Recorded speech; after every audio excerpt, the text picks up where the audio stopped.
TTDP నేతలు చేపట్టిన రైతు పోరుబాట ముగింపుకు చేరుకుంది. ఆ పార్టీ కార్యనిర్వాహక అధ్యక్షుడు రేవంత్ రెడ్డి చేస్తున్న భరోసా యాత్ర ఇవాళ్టితో ముగియనుంది. కొడంగల్లో నిర్వహిస్తున్న బహిరంగ సభకు రాష్ట్ర వ్యాప్తంగా రైతులు, పార్టీ శ్రేణులు భారీగా తరలిరానున్నట్లుగా పార్టీ వర్గాలు చెబుతున్నాయి.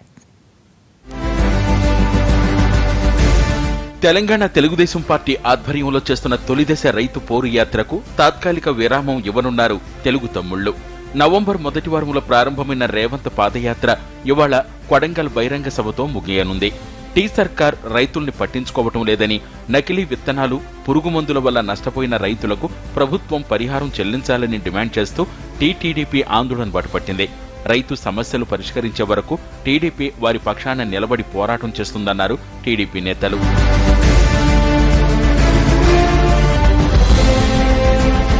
సీనియర్లు పార్టీని వేడటంతో కార్యకర్తల్లో అయోమయం నెలకొనడంతో తెలంగాణలో పార్టీని బలోపేతం చేయడంపై తెలుగు తమ్ముళ్లు ఫోకస్ పెట్టారు.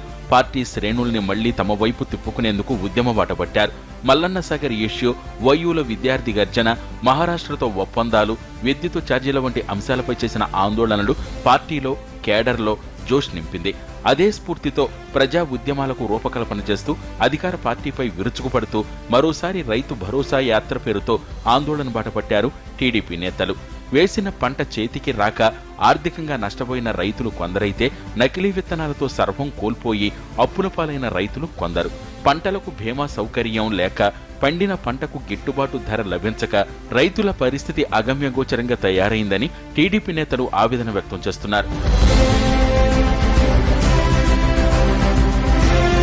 భూపాలపల్లి, ఖమ్మం, పెద్దపల్లి, సూర్యాపేట, నల్గొండ జిల్లాల్లో రేవంత్ రెడ్డి నిర్వహించిన యాత్రలకు రైతుల నుంచి సంఘీభావం లభించింది.